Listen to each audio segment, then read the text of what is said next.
Joining us now, though, is Sathyan Sijhu, a former sub-postmaster who tried to take his own life after being falsely accused of stealing more than £20,000 from his post office in 2006. Sathyan, thank you so much for coming on, reading about your story. It's harrowing. To put it lightly, it is harrowing. The psychological torment that you went through, the feeling of shouting into a vacuum. Tell us more about your story and the anguish that was caused to you. It's when I lost my post office and I lost my respect as well. And the people who used to say good morning to me, they used to turn around and just calling me racial abuses. And I got spat into my face and 2 times from the same community, which they respect me very well. And I tried to contact my MP, who is actually Mr. Ed Davey. And 3 times he actually refuses to see me. And he said his office said there is no surgery is actually going at the moment, so he can't actually see me. So I tried all my best, and then I completely failed like any other postmasters. And I just come home, and that's decided is rather being a thief, and I just take my life off. Then my daughter find out, and I've been forced to take into another country to do my mental health, all the treatments and everything. When I come back, I did miss all the Alan Bates hard works and everything. I couldn't help him, and he's our hero, and I'm just going to vote for him straight away after this.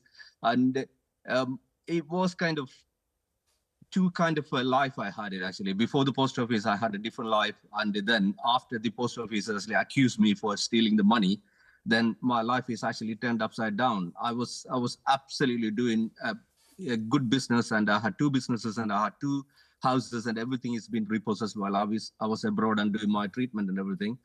At the moment, I am actually renting a property, and I'm just living there. I don't have any properties or any money at the moment. Like every other one is a horror story. Nobody believed us, and we've been treated like thieves, and I don't have no friends, no families.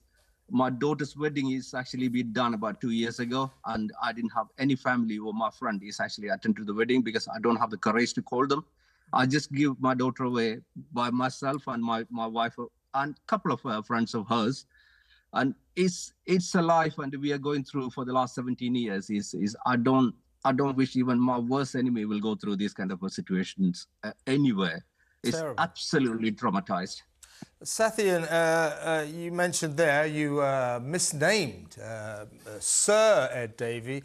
You quite correctly, in my view, called him Mr. Ed Davey, which is what he should be, gathering what we're learning about him. Now, in the midst of all this, we know that Alan Bates tried to contact him when he was Post Office Minister to talk about this. Listen, I've got a story here, hundreds, thousands even, of sub-postmasters saying exactly the same story. We are being wrongly convicted here, and him refusing to take that meeting. How many times did you try to contact your local MP, Sir Ed Davey, during this?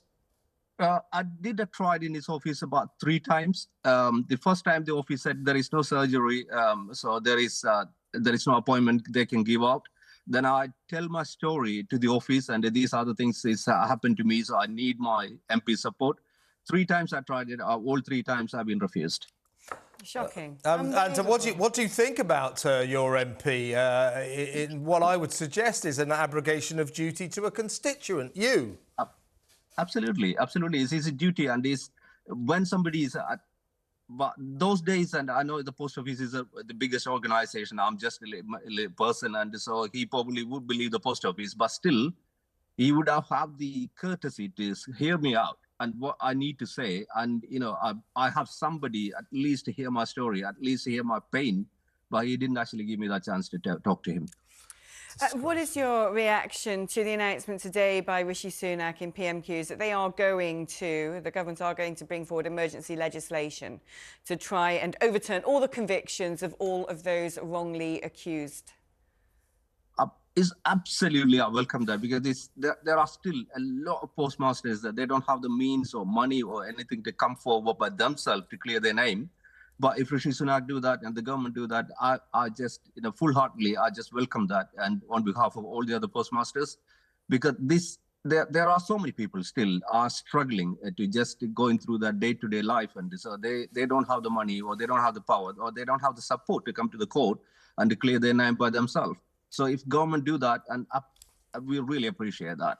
Now, Sathyan, I know that for people like you, and you especially, this is not a sort of money-grabbing exercise, but you people, you especially, we're going to talk to a lady later in the show who was 8 weeks pregnant when she was locked up on the 10th birthday of her son. She went to jail. Now, you're all being offered £600,000 compensation. We learned today, I mean, I know that this is a different league and there's no real equivalence, but the parents of a British tourist who just died in a helicopter crash in the Grand Canyon in America have just been awarded $100 million, £79 million.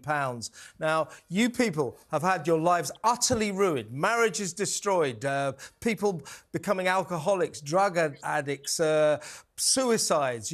Fortunately, yours didn't work out, but 4 people successfully committed suicide. As I say, I know this isn't a money-grabbing exercise, but I would suggest you're owed more than £600,000. Would you agree? There is another thing I need to mention, because this is 3 different kind of compensation scheme. Is the GLO, CO, and the historical shortfall scheme. The historical shortfall scheme, people, they're not convicted, or they don't go to prison, but there is no compensation yet to be, announced or anything. This is a smaller group of people. I'm really glad that at least they are actually getting something, but this is not the money what we needed, actually. This is 17 to 20, 25 years of our life is actually, even if money, they cannot actually bring back where we were. And, the money will come, but we had the money. The post office took our money off, and it's like, pay me back in about another 20 years later.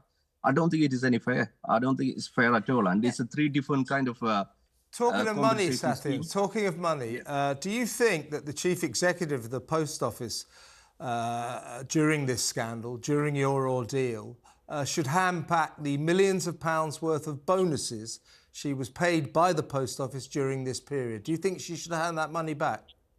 Absolutely. Absolutely, she should. Because it's whatever the money they actually taken from us is are being heard from the different sources, that is actually gone back into their profit. And because it's the shortfalls, and I paid a lot of money as well, and they say every single one of us is paid, and that profit, she should not be getting any kind of bonus at all. No, she should go pay that money back.